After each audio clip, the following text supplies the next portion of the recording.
pregnant, and alone? You have options. The Sanctuary of Hope offers expectant mothers ages 12 to 22 a place to live, medical care, counseling, continued education, and options to raise your baby in a loving environment or help you with adoption. We want to help provide you and your baby with a bright future. Call us or email us today and let's walk through this together. 210-499-1554 or sohcares.org. All inquiries are confidential.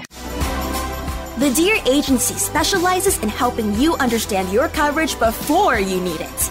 We offer all lines of personal and commercial insurance, including auto, home, and life. Contact Dawn Dear at 210-507-2169 and visit us at 7529 North Loop 1604 in Live Oak, Texas, or farmersagent.com/DDear.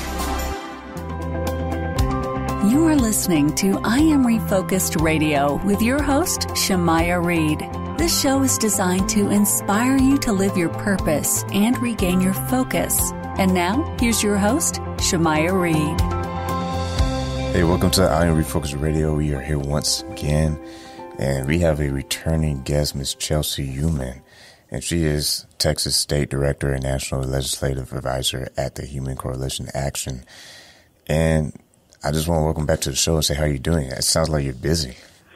We are very busy right now at Human Coalition Action. We are a sister organization with Human Coalition, who is the largest pro-life organization in the entire country, serving women every single day, and tens of thousands, hundreds of thousands of women. We've saved over 15,000 lives of preborn children just by meeting women where they're at and serving their needs. And as you can imagine, pregnant women who are planning to abort or uncertain about what they want to do with their pregnancies now more than ever are really coming up out of the woodwork and contacting us. So we've been very busy the last few weeks since all of this coronavirus crisis has hit us. And you just recently written an article on the WashingtonExaminer.com and talks about how the abortion industry is trying to take advantage of this time with the crisis of what's going on with COVID-19. Tell us a little bit about the article you wrote. Yes, I wrote an op-ed about it because I think it's just so important for everyone to know that, you know, COVID-19 is affecting everybody in every industry, but there's one industry that's actually just trying to take advantage of vulnerable among us, and that is the abortion industry. And the abortion industry stands to make a profit off of women during this time and is trying to do that in a time where healthcare and medical equipment is really at its absolute maximum capacity. And instead of helping and sending over medical supplies, they are fighting to continue to take lives. And that's problematic for a lot of reasons. One is that uncertainty really does drive up abortion rates. And I think it's important to understand that women who are facing job uncertainty during this time or even health uncertainty during this time, whatever the case may be, they often seek abortion as almost a last resort out of desperation. And at Human Coalition Action, we know who these women are because we're already serving them day in and day out. We meet them where they're at. We understand if it's a job issue, if it's a child care issue, whatever the issue is that's really driving that fear-based decision. Come alongside them for years sometimes to help create a stable support system for them so they can ultimately choose life. And my article really highlights that. It highlights that pregnant women are among the most underserved in our population. They're among the most vulnerable in our population, whether that's for medical health reasons or because of lower income reasons.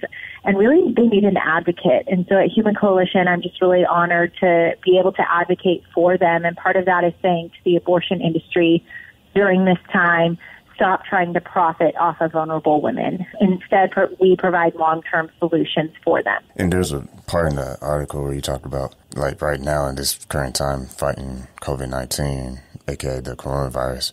Instead of women's right to holistic care, you stated that many activists and lawmakers are fighting for the rights of abortion providers.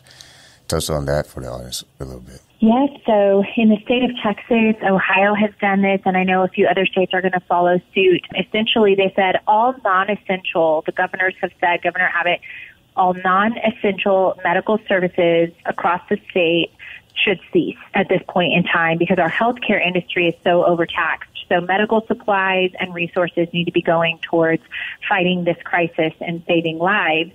And that obviously includes stopping abortions, which are taking lives, and we would argue is not healthcare at all. And instead of wanting to contribute to helping in this situation, the abortion industry has sued our state. They sued Governor Abbott for his executive order, and they sued General Paxton, who is defending the executive order, rightfully so. The local district court, obviously they picked their venue, so they picked a district court that they thought they would win at, granted the initial opposition to the abortion industry, saying they could stay open, and that was immediately appealed by General Paxton to the Fifth Circuit. He did a great job getting a quick turnaround, and the Fifth Circuit said, no, we have to stop those medical procedures. They are non-essential at this phase. We're going to continue to review the case, but for now, the executive order stands. And I think I resoundingly support that decision, especially at Human Coalition Action, where we're saying we need to save lives right now. And we as a society are going to more extreme links than we've ever seen in history to protect vulnerable among us and make sure that people can live. We can see that people are valuing life and value inherent human dignity, and the abortion industry should not be an exception. And also at the Human Coalition, it states in the article that roughly 75% of the abortion-seeking women that you all have spoke to in their circumstances, they're saying that about 75% of them are saying that if they were to have, a different situation, that they would prefer to be a parent. Absolutely. We know through our clinic side that about 75% of women we talk to, they call us, they're actually seeking an abortion when they call us and see that we provide some resources and kind of come through that way. And we'll say, if we helped fix these circumstances, the reason you're seeking an abortion, would you prefer to parent? And about 75% say yes on average. And that's astounding to know that really the abortion-seeking woman is not who you see in the media. She's not who you see the abortion industry who's trying to exploit her and make a profit off of her. She's a woman in desperate circumstances, traditionally living below, she's lower income, if not below the poverty line, and just really needs help and support. And so we're here to provide that and really stabilize those circumstances. And there's studies that show that abortion can expose women to physical risk and inflict emotional damage. Touch on that a little bit for the audience. Yes. Truthfully, there are so many risks associated with abortion, not just medically speaking. So that would be obviously during this time of COVID-19 crisis, women ending up in the ERs from hemorrhaging or from having residual issues from their abortions not only is detrimental to women, but is also something that our medical industry determined, our healthcare industry said that they don't have capacity for right now. And so it's really a risk for women. And then beyond that is the psychological impact of an abortion. It's been proven that depression rates, suicide rates, all of those negativities, PTSD, all of those increase if women have an abortion. And so we try to let women know the holistic care is available to them and the whole picture, the truth, and that women can handle the truth. And we empower them with the truth, and including the medical truth of abortion and that reality.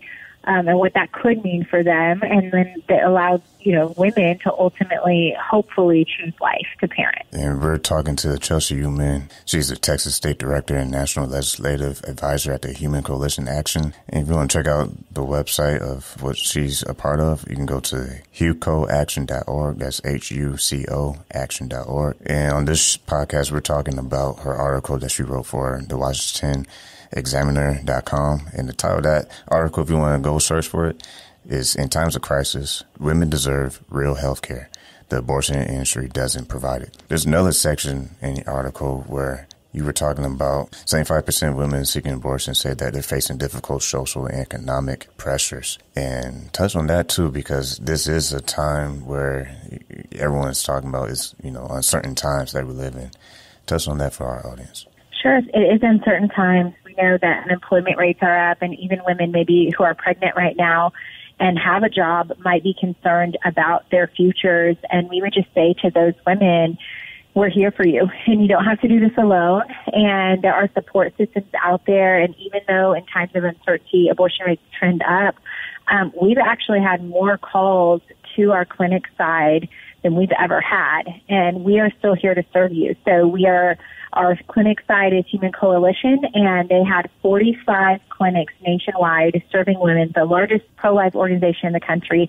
And over the weekend, 2 weeks ago, they went to a full virtual model, which means they're available to you by phone whenever and wherever you need it. And it's actually increased our capacity to serve women by over 300% by just going to a full virtual model. And so we have licensed nurses on staff, licensed counselors, people who can connect you with anything from Medicaid to unemployment issues to helping you find a job or child care, alleviate any domestic abuse issues that women may be having. We are prepared and equipped to do that. And so just like the abortion industry is actually trying to reach these women to try to profit off of them, on the other side of the equation is us who are here and ready to serve for free. We're a nonprofit, and meet you where you're at. And so, the uncertainty once we process the uncertainty, it doesn't have to stop us from choosing life and choosing to parent and the fulfillment that comes from that. And nearly 50% of women who have an abortion live below the federal poverty line. We touched on that earlier. What would you say to a woman right now who is pregnant? She happens to hear this episode. What are some steps that she can take to start getting some help and more research on this issue? Sure. So the first is just to stop isolating. And a lot of, you're not alone, and a lot of women are in your position, and there are a lot of people here ready, willing, and able to help if you want that, and to talk to you about it and just listen to you. So we ask questions first, and we hear where you're at, hear where your heart is, what your fears are. It's a completely open environment, a trusting environment. And so the first step is just to reach out and get support and engage that support system that is already here, ready, and available. And once you do that, then we can walk with you through whatever it is you want. Some women need a car. I mean, sometimes it's very basic things that are very tangible support, but getting beyond the initial, I think, shock of a pregnancy or all of those emotions that come with that and getting to practical solutions is so important. And I usually don't put people in that hot seat, but I'm going to give you a shot real quick. When you talk about this hot topic, because that's one of the hottest topics right now, abortion, what makes you so passionate on educating women about alternatives? And why would you suggest that women try out the resources that is being offered with your organization that you're part of? Well, I think there's a number of reasons. So abortion is a quick, quote unquote, quick fix. It doesn't actually alleviate or change a woman's circumstances. So if she is living in a dangerous situation, housing-wise, or with a dangerous partner, if she is facing depression, if she needs education, whatever the issue may be, abortion doesn't fix any of that. But what does fix that is engaging a support system and saying, okay, what's the next step in front of me? What is the next immediate need that I have that needs to be met? And then slowly but surely, just tackling those issues one by one. That's a long-term solution that works towards stabilizing her for hopefully life is the goal. And to hopefully transform her entire life so that she is really empowered to make a decision that is hers and not one that she feels pressured into or she's doing because of distress. There you have it. That is, I would say, breaking news that we're breaking right now today with Ms. Chelsey Youman. And once again, Ms. Chelsey, she's with hucoaction.org. That's HUCO action.org. And people want to follow you on social media. How can they do that? Sure. So we're on Instagram, Facebook, and Twitter. Just go to Huco Action, and you can follow us. You can also go to our website, hucoaction.org, which you just mentioned, and subscribe to our newsletter, join our grassroots mobilization effort. There's so much you can do, not just to be politically active on this issue, but to really be the hands and feet and join us in supporting women and increase that support system. So to anyone out there who's looking to join and say, hey, what can I do during this time? Connecting with us is the first step. Once again, that's Chelsey Youman, Texas State Director and National Legislative Advisor at Human Coalition Action. You can go to the website, like she said, HUCO HughCoAction.org. That's HughCoAction.org. Great times having you back on the show, I Am Refocused Radio. Hopefully we'll keep you having these updates. Absolutely. So grateful for the opportunity. Thank you. Once again, your host, Shemaya Reed on I Am Refocused Radio. We'll be back with more amazing content for y'all. So stay tuned. And if you want more information, make sure you go to HughCoAction.org and share this podcast. You find this helpful with anybody that you feel has the need to get educated on this topic. Once again, keep God first, stay focused, and peace.